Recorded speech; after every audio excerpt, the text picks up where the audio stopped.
चतुर नाम बपु एक, इनके पद बंधन करो, नासत विघ्न अनेक।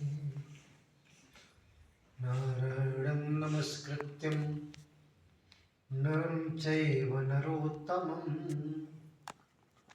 देवी सरस्वतीं व्यासं ततो जयमुदीरये।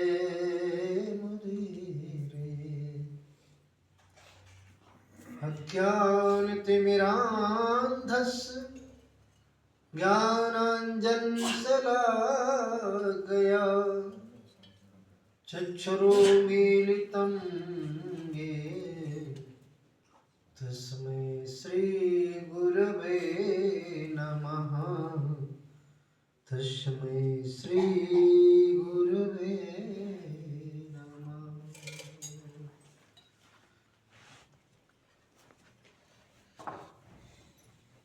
दो चार बार हरि ओम का गुंजन करें। हरि ओम हरि ओम।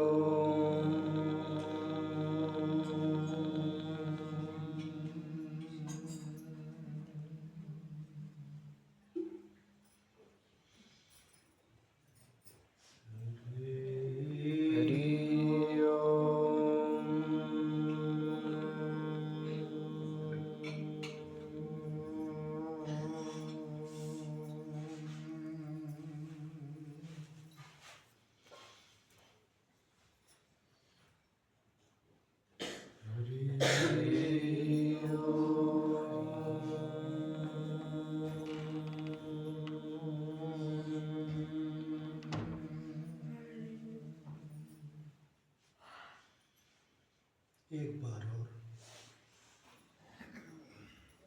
हरि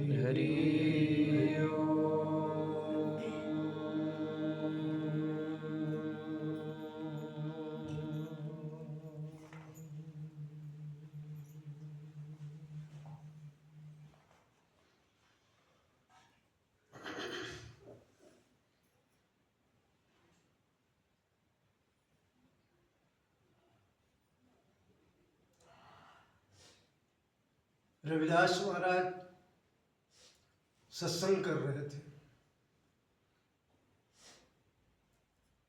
और सत्संग का जो समय पूरा हुआ उसके बाद आरती हुई। रविदास महाराज की दिव्य दृष्टि हुआ, प्रसाद सबको दिया जा रहा था। ज्ञानी की दृष्टि जिस प्रसाद में पड़ जाती है उस प्रसाद की महिमा का वर्णन नहीं किया जा सकता। प्रसाद बांटा जा रहा था सबको।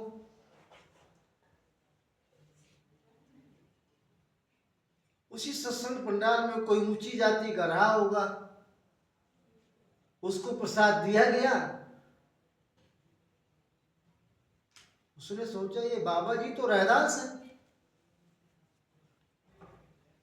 मैं ऊंची जाति का हूं। प्रसाद को नहीं खाया उसने, और प्रसाद को नहीं खाया, प्रसाद को फेंक दिया। ताकत लगा के जोर से फेंका कि कहीं दूर गिरे, और वो प्रसाद एक ऐसी व्यक्ति के ऊपर गिरा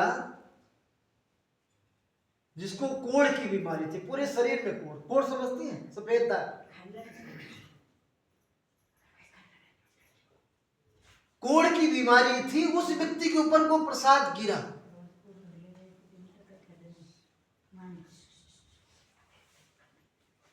और प्रसाद गिरने मात्र से उस व्यक्ति के शरीर का कोढ़ ठीक हो गया। केवल प्रसाद, ज्ञानी की दृष्टि पड़ी थी प्रसाद में। और वही का वही कोढ़ जिसने प्रसाद फेंका था, नहीं खाया था, ऊंची जाति का समझ रहा था अपने आप को, उसको हो गया।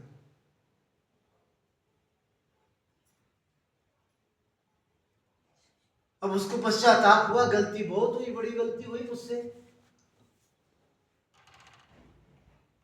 इसके बाद रविदास महाराज के चरणों में गया, त्राही मां पुकारा,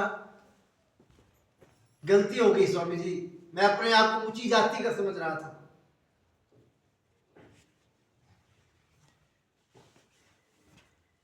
प्रार्थना किया, कृपा किया, संत तो कृपा ही करते हैं,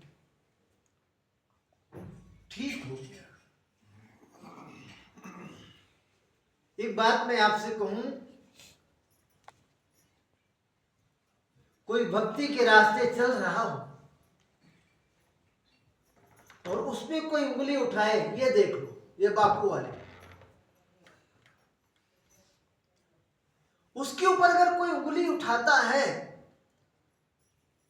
भागवत के महात्म्य में लिखा है, भक्ति द्रोह करा ये चा सीदंत जगत रहे, दुर्वासा दुख मापन्ना ज्येष्ठा पत्त कलत्रयो, नहीं, दुर्वासा दुख मापन्ना पूरा भक्त बिरिंद का। भक्तों की जो निंदा करे, भजन करने वाले का जो विरोध करे, तो भागवत कहती है उस व्यक्ति की ऐसी दुर्गति होती है। कोई भक्ति के रास्ते से रोके ना, भले बहुत नजदीकी का कोई हो, जाके प्रिय न राम बैदेही तजिय ताहि कोटि बैरी सम जगतप परम सनेही। जाके प्रिय न राम बैदेही, बाबा तुलसी कहते हैं, जिसको राम से, जिसको कृष्ण से, जिसको गुरु से प्रेम नहीं हो और जो भजन करते हो उसके ऊपर उंगली उठाए, तो गोस्वामी जी चैलेंज करते हैं, तजिय कोटि बैरी सम जगतप परम सनेही। कितना नजदीक का रिलेटिव हो, कितना नजदीक का रिश्ता हो, रामचरितमानस कहती है उसको त्यागने में देर मत करो, त्याग दो उसको, क्योंकि वो अपनी दुर्गति तो कर ही रहा है, हमारी भी करेगा। एक वैश्य थे, मनमाने ढंग से भजन करते थे, हमसे महाराज जी एक दिन कह रहा था कि महाराज जी मैं संतों को नहीं मानता। कहा बहुत अच्छी बात है, नहीं मानते तो, मैं तो भगवान को मानता हूं, भगवान के मंदिर जाता हूं, भगवान को मानता हूं। हमने कहा इससे बड़ी अच्छी बात अब क्या हो सकती है। हमने कहा भैया जो आप गलती नहीं कर रहे ना, जो आप गलती नहीं कर रहे हैं, इस गलती को राम ने और कृष्ण ने किया था। राम संतों को मानते थे, राम से कोई पूछता था आप कौन है, तो राम कहते संत मेरे मुकुटमणि में संतन को दास। और कृष्ण तो कहते थे, भागवत के 11वें स्कंद में देखिए, मैं संतन के पीछे जाऊं जहां जहां संत सिधारे, संत चरण में शीस लगाऊं सोधो गात हमारे, उधो मोहि संत सदा अति प्यारे। अति शब्द लगा। हमने कहा आपने जो गलती नहीं किया वो रामकृष्ण गलती करते थे, उनसे हुई थी, इतनी योग्यता उनमें नहीं थी, पर आप में योग्यता स्पेशल कोटे की है। कई बार ऐसे लोग भी मिलते हैं।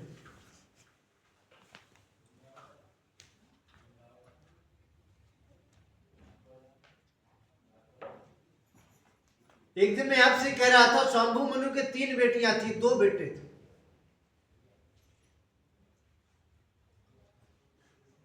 बेटे में एक उत्तानपा, दूसरा प्रियव्रत, और आकुति, प्रसूति और देवहूति, 3 बेटियां। आकुति रुचि प्रजापति को ब्याही गई, प्रसूति महाराज दक्ष को, और देवहूति कर्दम ऋषि। मुझे भैया कह रहे थे आज गीता पे थोड़ा सा बोलिएगा।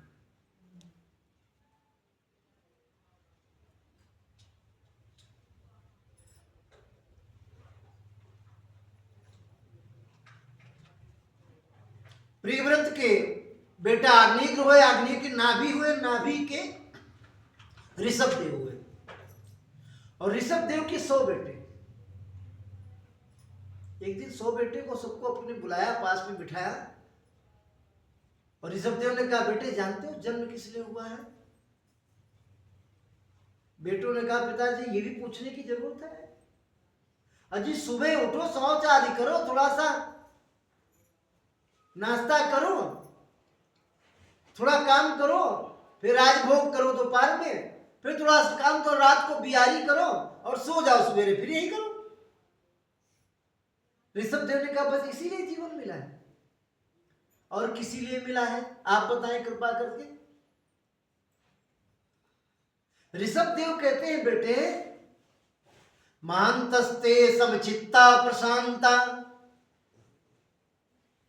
महंतस्ते समचित्ता प्रशांता। श्लोक बोल रहा है, किसी को याद है?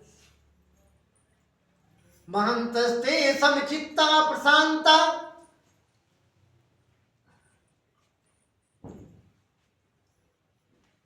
ऋषभदेव महाराज कहते हैं, किसी महापुरुष के चरणों की रज को लगाओ।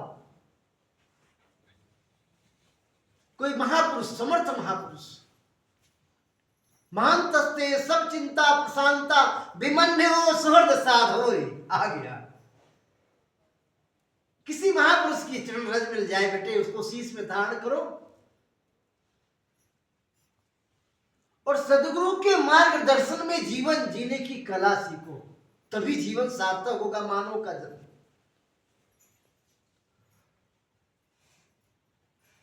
इतना सुंदर उपदेश दिया। एक बार तो बच्चों ने पूछ लिया, गुरु कैसा हो? गुरुओं की तो भंडार है, घर गली में गुरु बाबा बैठा है, कैसा गुरु?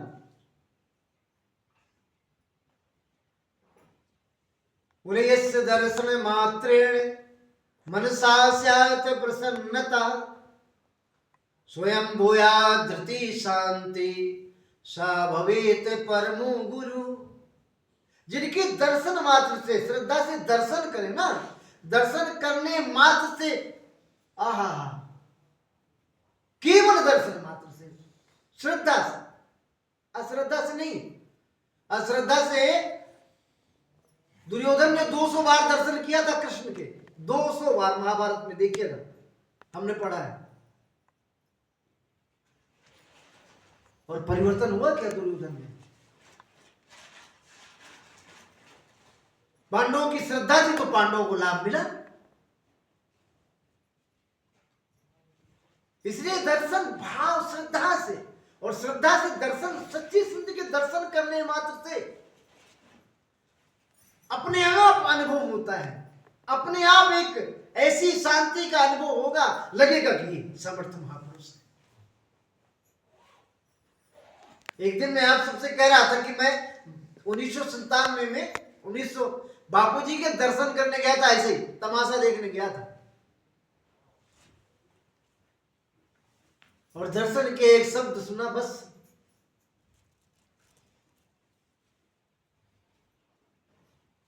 जिनकी दर्शन मात्र से, यस्य दर्शन मात्रेण मनसा स्यात् प्रसन्नता, मन में ऐसी अद्भुत शांति आ जाए, आ ही जाती। ऐसे महापुरुष की शरण में जाओ बेटा।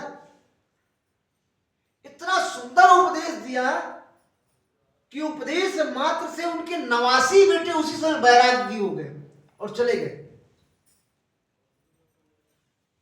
उन्हीं के 89 बेटे, 9 बेटे उन्हीं के 9 योगेश्वर हुए, जिसने राजा जनक जैसे महाज्ञानी को भी ज्ञान प्रदान किया। अद्भुत प्रसंग है 9 योगेश्वरों का, और तात्विक उपदेश दिया।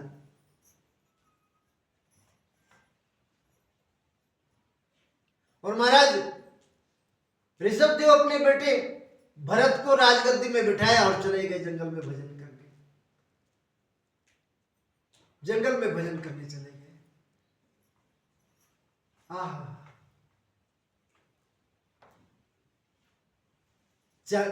जिसको चाहे नहीं किसी चीज की,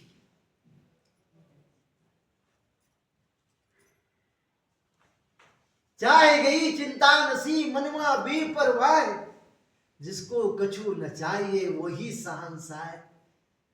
वही तो सच्चा शहंशाह बहादुर है।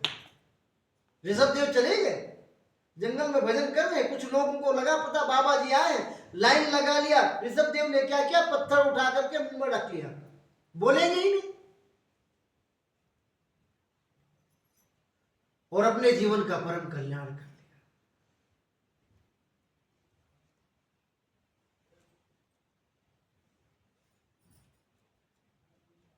समय बीता, भरत जी ने भी अपने बेटे सुमति को राज दिया और चले गए, सब जानते हैं। और हिरण्य के बच्चे गर्भणी हिरणी के पीछे शेर पड़ा था, वो कथा जानते, मैं उसमें जाना नहीं चाहता। और गर्भणी हिरणी बहती हुई नदी में उछाल मार दी, वहीं उसने बच्चे को जन्म दे दिया, और बच्चे को उठा करके महाराज भरत अपनी कुटिया में ले गए। अब बच्चे को पालते हैं, 2-4 माला होती थी वो भी छूट गई, क्योंकि ये मेरा है ना, ये बच्चा, इसका कोई सहारा नहीं है। भरत जी को उससे मुंह हो गया, क्योंकि मेरे अलावा इसका कोई नहीं है, मैं ही तो इसका सब कुछ हूं। अब उसको प्रेम करते, दुलारते, गोद में बिठाते, साथ में सुलाते। धीरे धीरे बच्चा बड़ा हुआ, हिरण का बच्चा छलांग लगाया और कहीं चला गया वन में। अब भरत जी को लगा कहां चला गया, कहीं कोई भेड़िया न खा जाए उसको।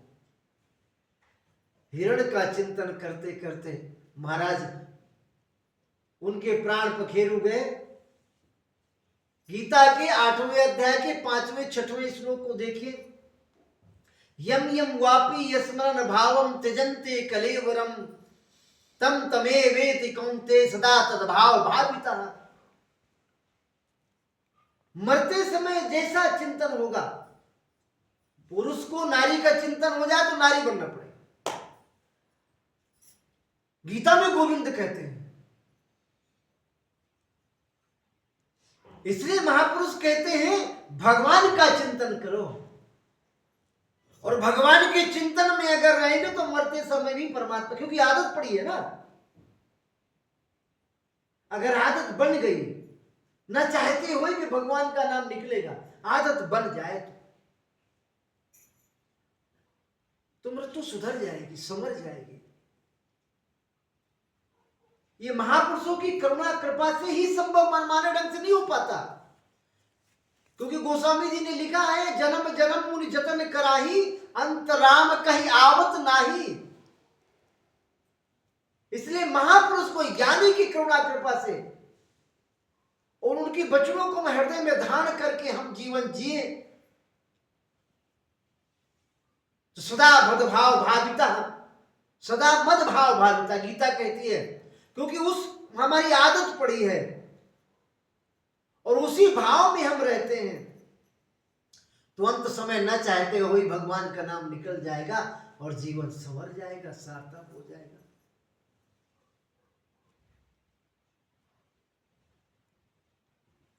जीवन में प्रयास करो, कथा रहे, कथा का रसपान होता रहे। लंका में भी विभीषण रहता था ना, पर वो रहते थे राम में। हाँ, कई बार लंका रावण की नीतियों से वह संतुष्ट नहीं होते थे, कई बार टोका टोकी करते थे, रावण को क्रोध भी आता था और उस क्रोध को भी वो बर्दाश्त करते थे। एक बार गुप्तचरों ने कहा रावण से जाकर के, आपका जो भाई है ना, आपके शत्रु का भजन करता है। हाँ, गुप्तचरों ने कहा, रावण ने कहा ये कैसे, आपको कैसे पता है? गुप्तचरों ने कहा हम देख के आए, कुटिया के ऊपर आपके शत्रु का नाम लिखा हुआ है, उसकी कुटिया के ऊपर राम राम लिखा था ना, हम देख के आए। दशग्रीव महाराज ने कहा दरबार में परसों पेश किया जाए विभीषण को, और विभीषण को बुलाया गया। भगवान की भक्ति जिसके हृदय में होती है, जिसके हृदय में राम स्वरूप गुरु बैठे होते हैं, उसको क्या कोई पराजित करेगा, जिसको सहारा प्रभु का है।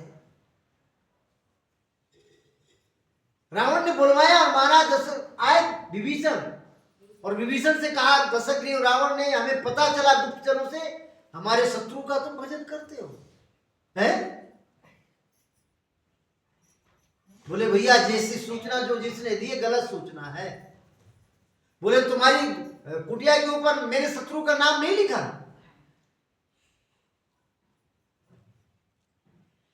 विभीषण ने कहा लिखा है, लेकिन मैं आपके शत्रु का नाम नहीं है वो। फिर क्या है, किसका है? राम राम नहीं लिखा।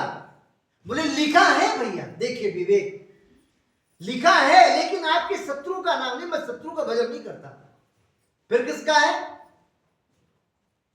मैं अपने भैया और भाभी का भजन करता हूं, इसलिए अपने भैया के नाम का पहला अक्षर रा और भाभी के नाम का पहला अक्षर म, तो दोनों को मिला दो तो क्या हो गया?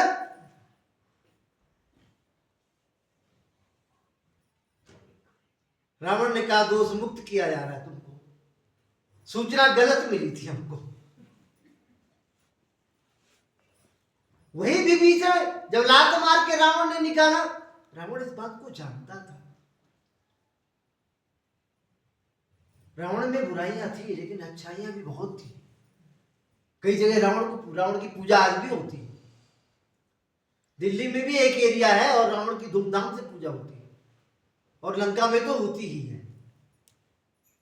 रावण में योग्यता थी। एक तात्विक अगर समझे, मैंने पढ़ा एक तमिल भाषा में एक रामायण लिखा है किसी महापुरुष ने, बहुत मार्मिक प्रसंग लिखा, बड़े तात्विक अर्थ निकाला उन्होंने।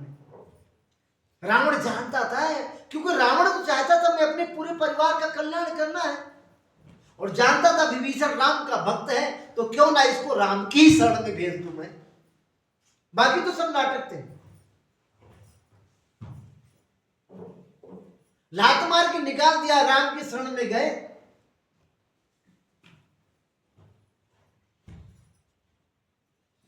राम जी ने कहा विभीषण, लंकेश कहा उसको, विभीषण नहीं कहा लंकेश। विभीषण ने कहा प्रभु जब मैं लंका में रहता था तब कभी कभी लगता था रावण की नीतियों को देखकर, काश मैं लंकापति होता तो ऐसा अनर्थ ना होने देता। लेकिन आपके श्री चरणों में जब से मैं आ गया हूं, अब मुझे जरूरत नहीं लंकेश बनने की। शमदर्शी इच्छा कछु नाही, हर्ष शोक भय नहीं मन माही। अब मेरी इच्छा नहीं है।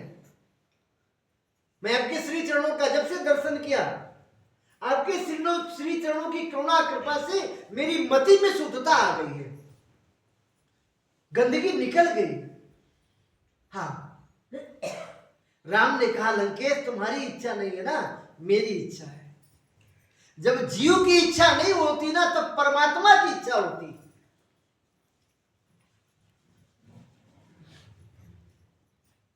मेरे राम कहते हैं अस सज्जन मम उर बस कैसे, लोभी हृदय बसई धन जैसे। ऐसे सज्जन पुरुष जिनकी कोई इच्छा ही नहीं होती, श्री राम कहते हैं ऐसे सज्जन मेरे हृदय में निवास करते हैं जैसे कोई लोभी व्यक्ति को हर समय पैसा।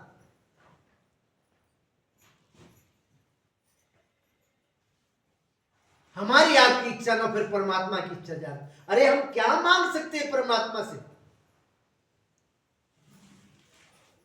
10, 20, 50 करोड़ रुपए मांग लेंगे, 2-4 बिल्डिंग मांग लेंगे, 10, 20 बच्चे मांग लेंगे, इससे ज्यादा हम क्या मांग सकते हैं? हम जो मांगते हैं ना, हमारी मांग को सुनकर के परमात्मा को हंसी आती है।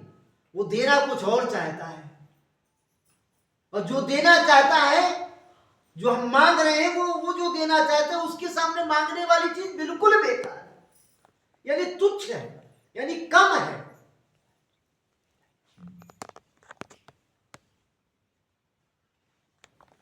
एक भगत था, किसी संत के पास गया और कहे बाबा एक बात बताओ, ये ब्रह्मा विष्णु महेश तीनों में जल्दी प्रसन्न कौन होता है? संत ने कहा ब्रह्मा जल्दी प्रसन्न होता है, और ब्रह्मा का एक ही तीर्थ है पुष्कर में, चले जाओ। कलियुगी भगत रहा होगा, भगत गया और पुष्कर में बैठ करके ब्रह्मणे नमः ब्रह्मणे नमः ब्रह्मणे नमः 3 महीने भजन किया, और 3 महीना भजन किया, ब्रह्मा जी का प्रागट हो गया। ब्रह्मा जी का प्रागट हो गया। ब्रह्मा जी ने कहा ब्रह्म पुरोहित बेटे वरदान मांग ले, क्या चाहता है? और तूने 3 महीने भजन किया ना, 3 वरदान मांग ले।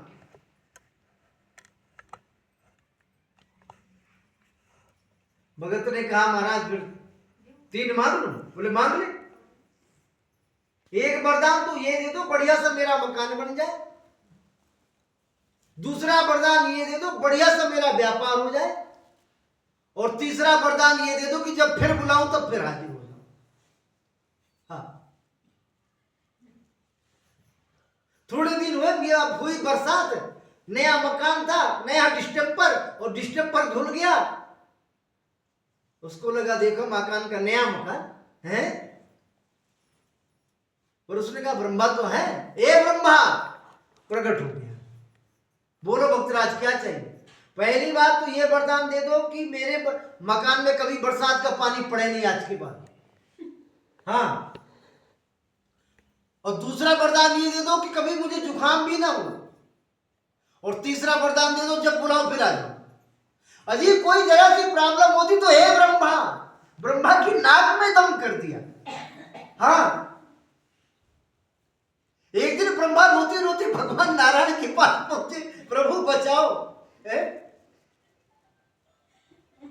नारायण ने कहा क्या हुआ? अरे बोले 3 महीना भजन क्या कर दिया महाराज, ये तो सर्वेंट बना लिया, फ्री का सर्वेंट। जरा सा परेशानी होती है मुझे जाना पड़ता है।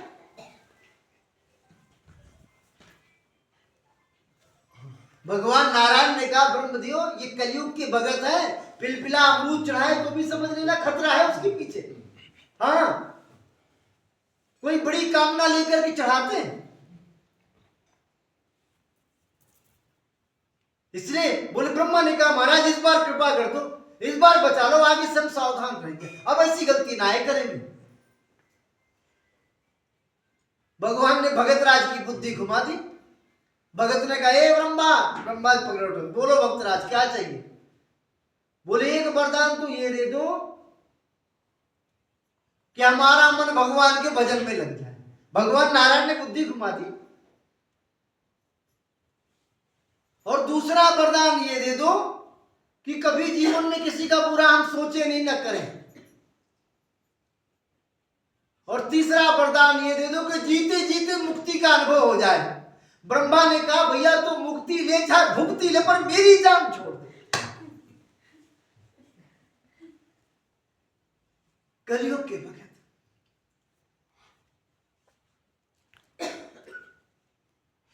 मैं एक निवेदन करूं आपसे, भले हमारा एकादशी का व्रत हो और गुरुदेव कोई लड्डू दे ना खाने को, तो उसमें ये ना कहे कि गुरुजी आज एकादशी का हमारा व्रत है।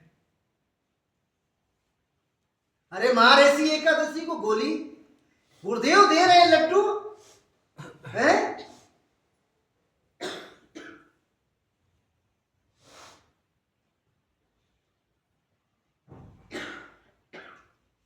इस बात में तो मैं देखो गुरु आज्ञा, गुरु कृपा करते हैं, ये उनको पता है कैसी कृपा करनी किसके ऊपर, हम आप नहीं जानते।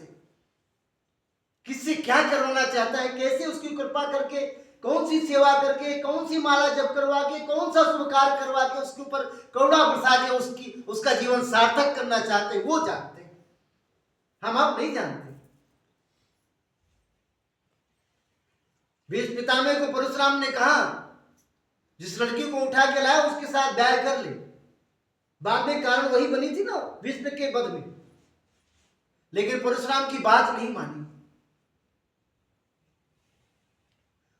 और ज्ञानेश्वर महाराज के पिता विठल पंत जी सन्यास की दीक्षा लिया था उन्होंने गुरुजी से, और सन्यास की दीक्षा लेने के बाद गुरुजी ने कहा बेटा तू गृहस्थ में चला जा। सन्यास की दीक्षा लिया था सन्यासी होने के बाद। जबकि सन्यासी होने के बाद गृहस्थ में जाना मतलब कुत्ते की उल्टी खाना है, लिखा है शास्त्र, मैंने पढ़ा है। मैं आपको बता सकता हूं किसमें लिखा, कहां लिखा है। लेकिन सन्यास दीक्षा होने के बाद गुरु ने कह दिया गृहस्थ में चले जाओ बेटा। विठल पंत तुरंत गुरु आज्ञा ही केवलम। और उसके बाद उनके घर में निवृत्तिनाथ ज्ञानदेव जी का जन्म हुआ।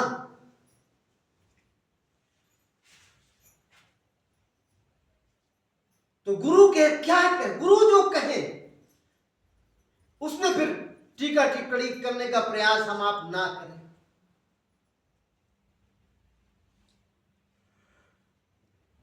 एकादशी का व्रत है, सब थके हुए महाराज जी, फलहार भी ऐसे वैसे मिला, हम तो पाके आए।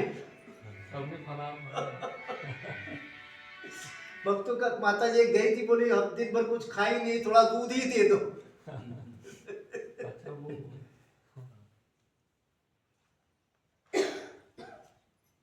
गीता में हृदय पार्थ, गीता में सारवुत्तमम, गीता में चुत्तम स्थानम, गीता में सारवुत्तम, गीता में परमम गोयम, गीता में परमो गुरु। गीता मेरा हृदय है, भगवान कहते हैं। आप पढ़ते हैं अपनी गीता में लिखा हुआ है, जिसका हम पाठ कर रहे थे।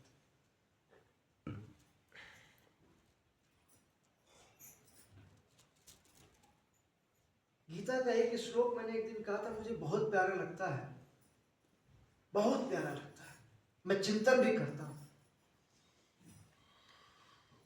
और जो चीज हमें अच्छी लगती हो ना, वो बांटने का प्रयास भी करना चाहिए। तेसाम सतत युक्तानाम भजताम प्रीति पूर्वकम कहा था एक दिन मैंने, एक ही लाइन का व्याख्या की थी। एक ही लाइन की, सतत भजन करना है भगवान का, क्रम ना टूटने पाए, क्रम ना टूटे। भजन का मतलब सतत बैठ के माला ही नहीं करनी, भजन का मतलब भगवत चिंतन।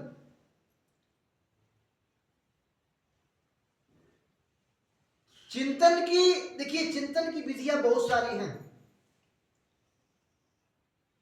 अपने अपने तरीके सब बताते हैं। चिंतन की विधि क्या है ये बहुत महत्वपूर्ण नहीं है, भला ध्यान देना,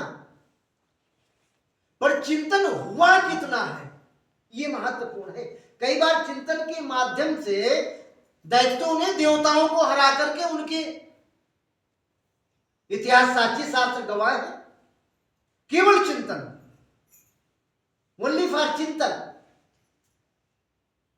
इसी बात को गोविंद कहते हैं तेसाम सतत युक्ता नाम, सतत भजन करो, सतत, क्रम ना टूटने पाए। और महापुरुष तो कहते हैं थोड़े दिन अगर ठीक से कर लिया तो फिर अपने आप चलने लग जाता है। ऐसा चिंतन, भजताम प्रीति पूर्वकम, प्रेम से भजन करें। तो गोविंद कहते बदले में पता है अर्जुन में क्या देता हूं, ददाम बुद्धि योगम नवाम पयांते, बुद्धि योग देता हूं। महापुरुषों की भाषा में उसको तात्विक ज्ञान, ब्रह्म ज्ञान। कई महापुरुष कहते हैं देखिए अपना अपना चिंतन है, एक एक चौपाई, एक एक श्लोक की व्याख्या अथाएं हैं, सब अपने अपने तरीके से करते हैं। या यूं कह लो कि अगर इस प्रकार से चिंतन हो रहा है ना, तो ऐसी बुद्धि परमात्मा देते हैं ना, सुनी हुई बात को आप बता सकते हैं, ना देखी हुई चीज को भी आप दर्शा सकते हैं। ब्रह्मज्ञानी करते हैं, ब्रह्मज्ञानी में तो क्या पूछना ही क्या है। मैं एक बार बापूजी से मिलने गया, तो बापूजी मुझे देखे, फिर बोलते तेरे पेट में कोई समस्या है। जबकि पेट की समस्या के लिए नहीं गया था, मुझे पता भी नहीं था कि पेट में समस्या है, कि तेरे पेट में समस्या है और ये संजीवनी टेबलेट ले जा, मुझे दिया वहीं व्यासपीठ में, और इसको लेना है। मैंने लिया,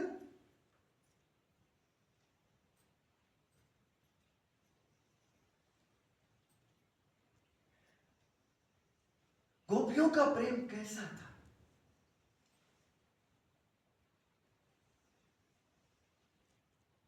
गोपियां तो भगवान से शिकवा शिकायत नहीं करती थी, भगवान को मानो कहती थी कि आप ठीक रहो, बस यही हमारा पुरस्कार है, यही हमारे ऊपर कृपा है आपकी। एक बार रुक्मिणी जी कल मुझे छेड़ रहे थे, भैया ध्रुव के महाराज जी ये गोपियों का अद्भुत है, आज संख्या भी कम है, आप लोग सुनना भी ठीक से नहीं चाह रहे, 2-1 लोग हैं, इसलिए यही सुन मैं थोड़ा सा पूरा करके विश्राम करता हूं, फिर कल देखेंगे, है ना। जो सुनने वाले ठीक ना हो तो सुनाने वाले को आनंद नहीं आता।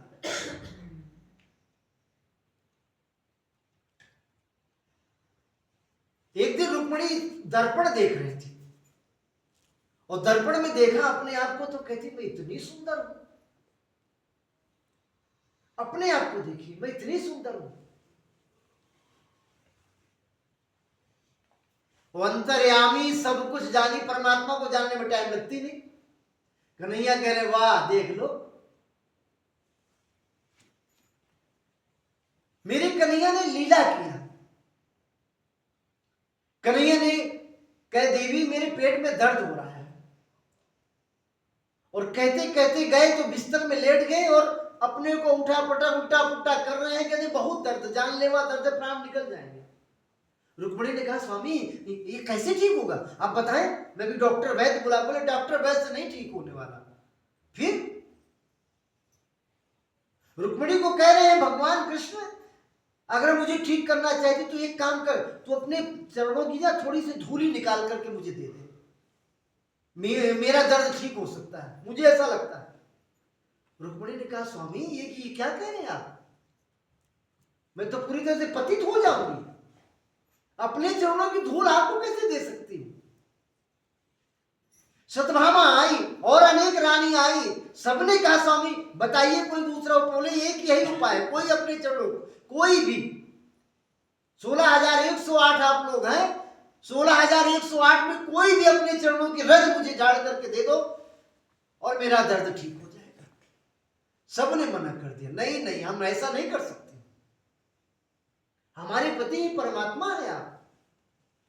इतने में नारद जी का आना हुआ, नारायण नारायण नारायण, प्रभु क्या हुआ। नारद जी बहुत दर्द पेट में, अब तो प्राण निकल ही जाए, जानलेवा दर्द है, नारायण नारायण, तो क्या करूं प्रभु, अरे ये तो कुछ करना ही नहीं, तुम मेरे भक्त हो, तुम ही मेरे ऊपर कृपा कर दो, थोड़ी अपने चरणों की धूल निकाल के दे दो, हम उसको ले लेंगे, मुझे लाभ हो जाएगा, ऐसा मुझे लग रहा है। नारद ने कहा नारायण नारायण नारायण, क्या कह रहे हैं प्रभु आप मेरे स्वामी, मैं आपका सेवक ऐसी गलती कैसे कर सकता है। भगवान ने कहा नारद से कि तुम एक काम करो, चले जाओ वृंदावन, और वृंदावन में निधिवन में गोपियां बैठी हैं, और गोपियों से जाकर के बताना कृष्ण बहुत कष्ट में है, शायद कोई रास्ता निकल जाए। महाराज जी नारद जी गए और नारद जी ने को प्रणाम किया। नारद जी ने कहा देवी आज भगवान बड़े कष्ट में, क्या हुआ प्रभु को, पेट में बहुत दर्द है, जानलेवा दर्द है, और भगवान कहते थे प्राण निकल ही जाएंगे अगर जल्दी औषधि ना आए, तो बताइए हम क्या कर सकती है। नारद जी ने कहा देवियों अगर कोई अपने चरणों की रज धूली दे दे थोड़ा सा, भगवान ने कहा, तो कहते हमारे पेट का दर्द ठीक हो सकता है। और जी चादर बिछा दिया गोपियों ने, महाराज चादर बिछा दिया और सब गोपियों ने अपने चरणों की धूल चादर में इकट्ठी करके पोटली बांध करके नारद जी को दे दिया, नारद जी ले जाओ। नारद ने कहा देवियों ये समझती हो तुम है जो तुम कर रही हो, तो अपने चरणों की धूल परमात्मा को पिला रही हो, न जाने कैसी दुर्गति होगी, कौन से नरक में जाओगी तुम। गोपियां कहती हैं नारद नरक नहीं महानरक, जीते जी कीड़े पड़ जाए हमारे ऊपर, जीते जी हमारे अंग कट कट के गिरे, हम सब स्वीकार करती हैं, लेकिन हमारा कृष्ण ठीक हो जाए बस। केवल एक ही उद्देश्य, एक ही लक्ष्य। हमारा क्या होगा इसकी हमें कोई परवाह नहीं। और नारद जी धूल को लेकर के गए। कन्हैया तो लीला करते थे, ब्रह्मज्ञानी संत परमात्मा लीला करते, उनकी लीला को समझना साधारण व्यक्ति की बस की बात नहीं।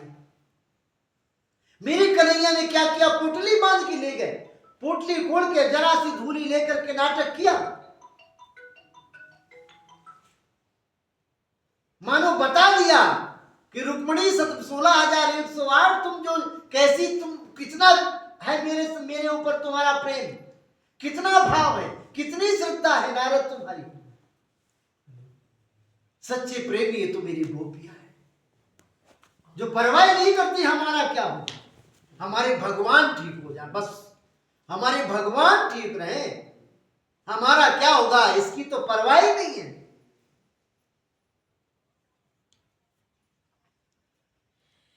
शेष चर्चा फिर कल करेंगे, ठीक है ना।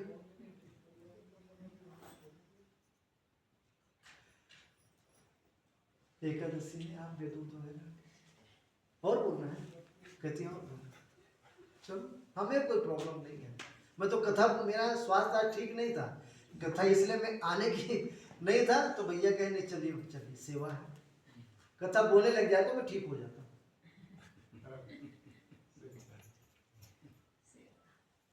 एक बार प्रेम से बोलिए जय श्री कृष्ण।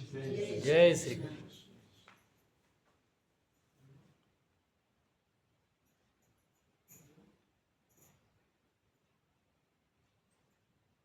देखिए कैसा प्रेम है, मैं मना कर रहा हूँ, आप कह रही नहीं, थोड़ा सा और सुना दीजिए।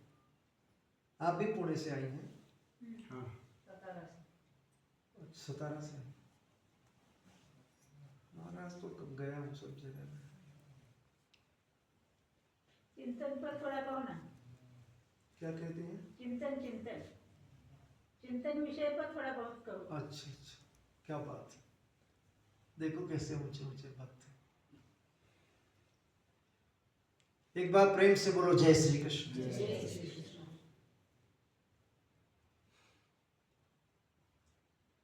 अनन्या चिंतन्तो ये मां जना परिपासते तेषां नित्यभियुक्तानां योगक्षेमं वहाम्यहम्। चिंतन अनन्य हो, एक का चिंतन हो बस, और एक का चिंतन तब होगा माता जी जब हमारी अंतर यात्रा बढ़ेगी। अंतर यात्रा जब तक नहीं बढ़ती ना, तब तक मन का भटकाव खत्म नहीं होता। अंतर यात्रा मतलब ध्यान, ध्यान से ही अंतर यात्रा होती है। कम से, वैसे तो मैंने पढ़ा शास्त्र में कि 4 घंटे ध्यान करना चाहिए, महापुरुष भी कहते हैं, लेकिन गृहस्थ को कम से कम आधा घंटा, कम से। जब तक ध्यान नहीं होगा, जब तक अंतर यात्रा नहीं होगी, तब तक हमारी उन्नति नहीं होगी, मन का भटकाव खत्म नहीं होगा। मैं नागपुर गया था तो किसी सेठ जी के यहाँ कथा कर रहा था,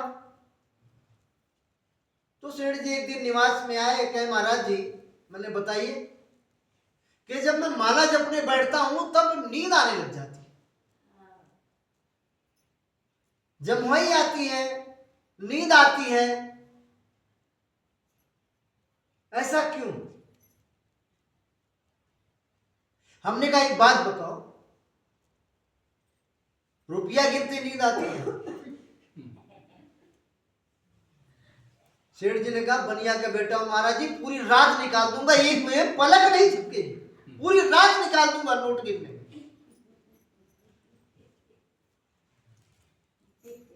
हमने कहा रुपया को तुम अपना मानते हो, रुपए को अपना मानते हो इसलिए उसमें नींद नहीं आ रही, उसमें आलस भी नहीं आ रहा, ये भी नहीं हो रहा कि आधा गिनती कर लिया आधा छोड़ो कल करेंगे यार, नहीं नहीं, उसको पूरा करना अभी, बही खाते कंप्लीट करने। रुपया को अपना मानते इसलिए नींद नहीं आती। जिस दिन रुपयों को जैसा अपना मानते वैसे ही भाव जब भगवान के प्रति गुरु के प्रति आ जाएगा ना, फिर नींद नहीं आएगी। हाँ, कहीं ना कहीं फॉर्मेलिटी हो जाती, परमात्मा फॉर्मेलिटी का विषय नहीं। कल मैं निवेदन कर रहा था आपसे कि श्रद्धा और विश्वास में बिल्कुल कहीं से कहीं तक कमी ना आने पाए, उसमें हथौड़े पड़ेंगे,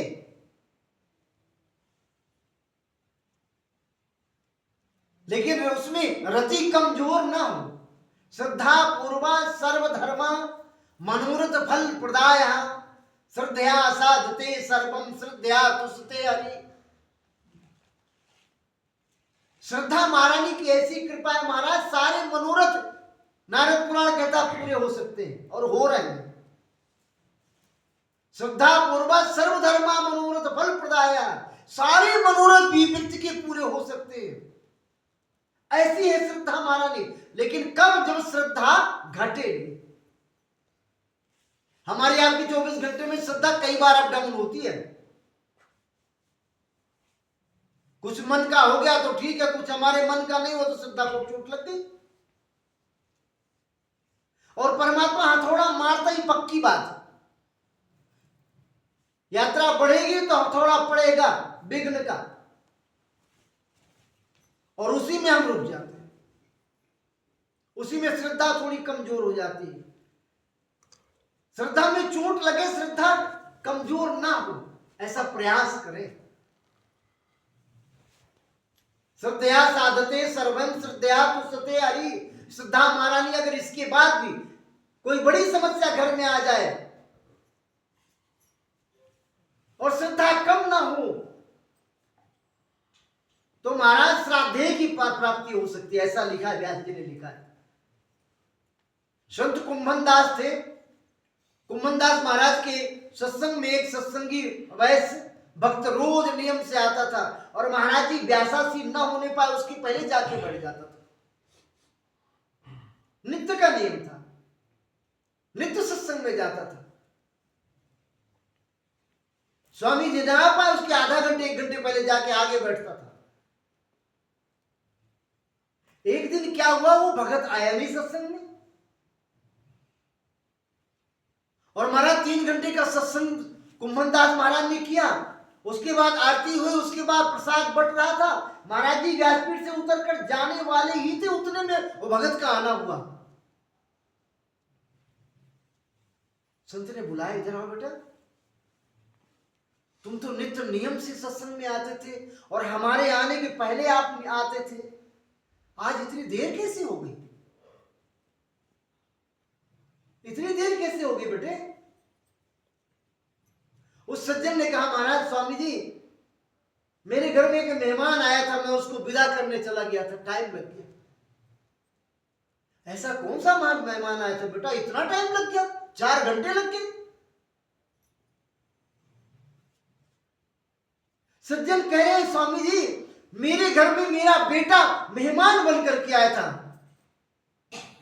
और मेरे घर में एक एक दिन 1 1 साल करते 22 साल तक रहा, और स्वामी जी आज वो अपने घर गया है, मैं उसको विदा करने चला गया था। संत ने कहा, बेटा कहां तक विदा करने गया? बोले महाराज जी शमशान घाट तक गया, और वो अपने घर गया, और मैं सीधे नहा करके आपकी तरफ आपके चरणों में आया। संत ने व्यासपीठ से उठ के, कुंभन दास स्वामी ने उठ करके भगत को गले से लगा लिया, बेटे तूने सत्संग को बचाया,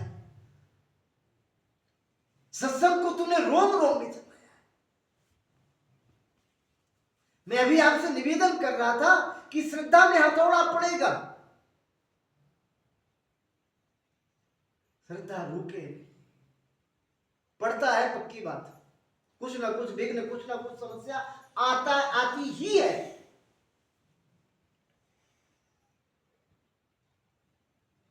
यह है सत्संग, ये संसार है, संसार में जो बना है वो तो बिगड़ेगा, चाहे आज बिगड़े चाहे कल बिगड़े, इतना ही हो सकता है। कोई आज गया, कोई काल गया, कोई जाननहार खड़ा। यही ज्ञान तो हमें पूज्य श्री से मिलता है। पर इसी चीज को हम दोहराते रहे, सुनते रहे, बार बार सुनते रहे। और जब बार बार किसी को सुनेंगे, नहीं तो क्या कहते हैं, कुछ दिन लोग कथा सुनते हैं और फिर कहते हैं वही कथा यार, कब तक सुनो, वही भागवत, और कितनी बार सुने। रामचरितमानस कहती है जो ऐसा विचार करने लग जाते ना, तो रामचरित जे सुनत आघाही, रस विशेष तिन जाना नाही। उसका रस ही नहीं मिला अभी आपको। बहुत लोग कहते हैं वही भागवत कितनी बार सुनना। आप जितनी बार सुनेंगे ना, उतनी बार नई नई चीज आपको मिलेगी, कुछ नया ज्ञान, कुछ नया उपदेश, कुछ नई श्रद्धा, कुछ नया विधान।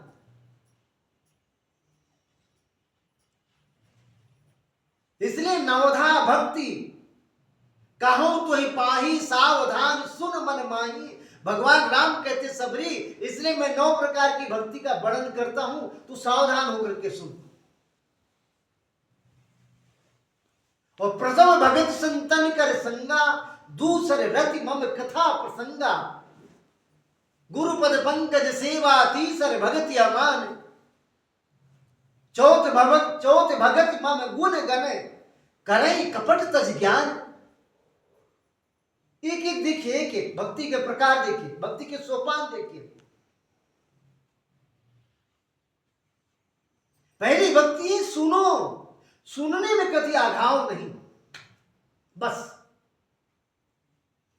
अगर सुन करके हमें ये नहीं लगता कि बस बहुत सुन लिया, अगर ऐसा लगता है समझ लीजिए कहीं ना कहीं गड़बड़ हो गई। सुनो, राम जी कहते सबरी तू सुन, बस। प्रथम भगतीय श्रवणम, सुन।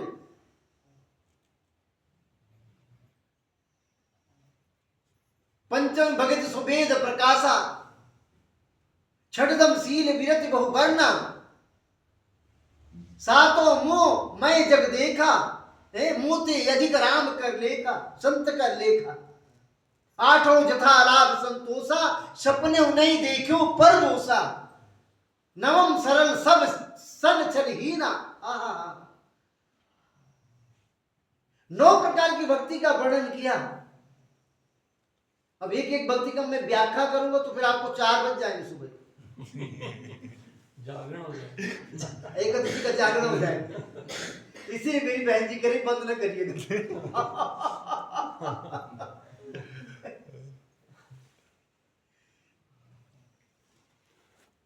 और बाबा परमात्मा श्री राम ने कहा, नौ मई जो इनकी एक हुई, नारी पुरुष सचराचर सोई। इन 9 में से किसी एक को सबरी कोई पकड़ ले, एक। 9 सोपान नहीं चढ़ सकता, एक सोपान को पकड़ लो, एक सोपान में चढ़ते हो। तो परमात्मा श्री राम कहते हैं उसका कल्याण होने में फिर किसी प्रकार की संख्या नहीं। हाँ, मैं तो रोज आपसे निवेदन करता, परमात्मा के हो करके यार, परमात्मा के हो करके जिया। किसी काम को करे परमात्मा के हो करके, मैं परमात्मा की हूं, मुझे कौन फेल करेगा। वाल्मीकि में इसीलिए कहा, महाराज राम जी कहते हैं ना वाल्मीकि में, शक्रदेव प्रपन्ना वातास मीति चयाचते अभयम सर्वभूतेभ्यो ददामि तद्व्रतम मम। भगवान कहता जो मेरा होकर के चलता है ना, जो मेरा होकर के काम करता है ना, अर्थात मेरी शरण होकर के जो जीवन जीने की कला सीखता है ना, उसकी तो फिर जिम्मेदारी मेरी हो जाती है। योग चेवम वहाम्यहम, वही चीज वहां लिखी है, उसका योग चेव करने का मेरा साथ, मेरी जिम्मेदारी बन जाती है। इसलिए कोई भी काम करे, कहीं भी चले, परमात्मा के होकर। परमात्मा को होकर के जब हम किसी काम को करेंगे ना, तो हम गलत कर नहीं सकते, नहीं कर पाएंगे, नहीं हो सकता।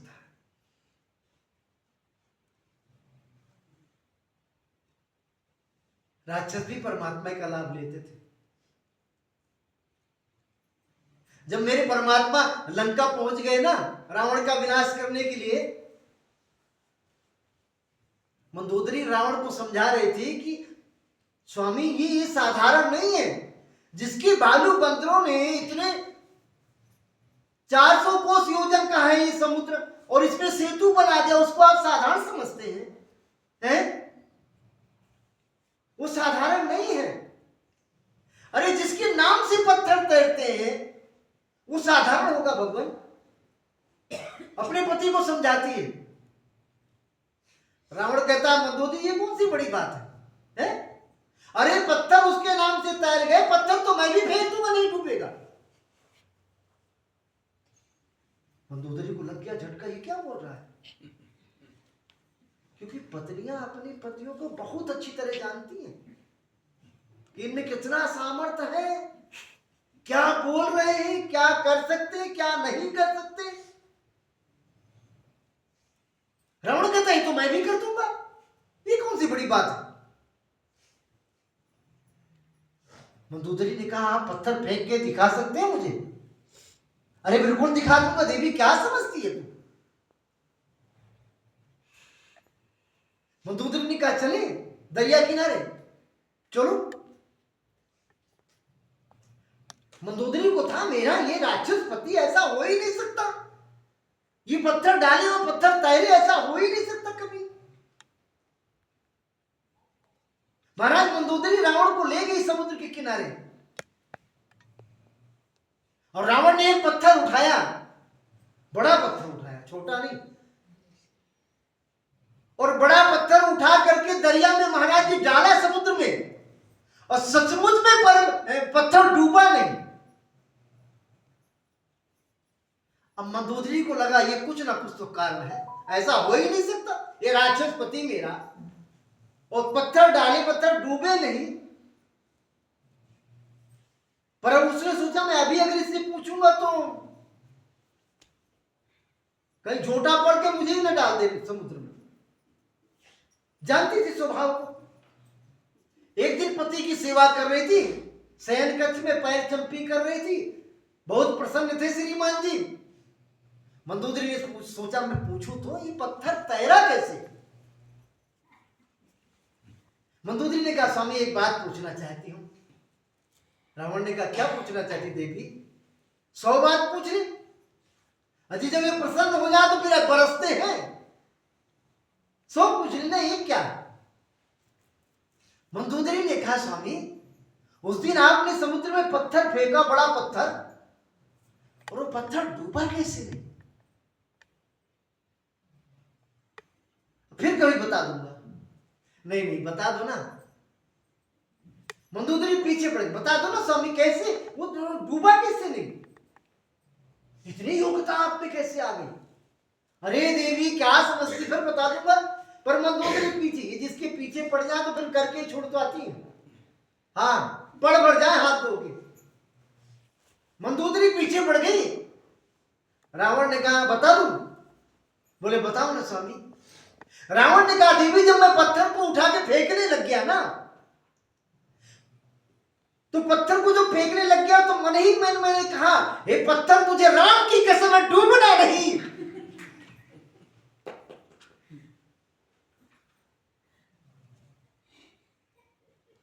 इसलिए मैं कहा करता हूं कि रावण राम को जानता था।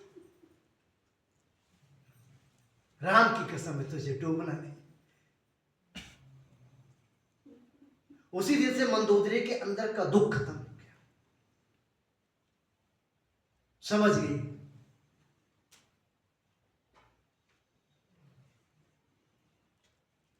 और सुनना है 12 बजे तक।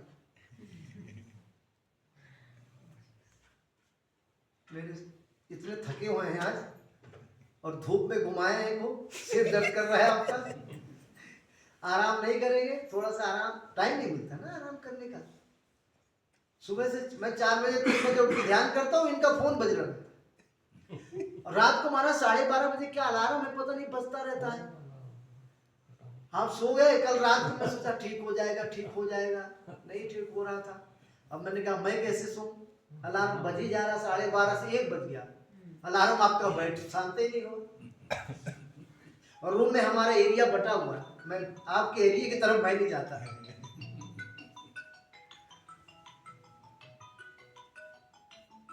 इसलिए थोड़ा आराम भी चाहिए आपको, है ना। कितना बज गया, 10 बज गए, 10 बजे नहीं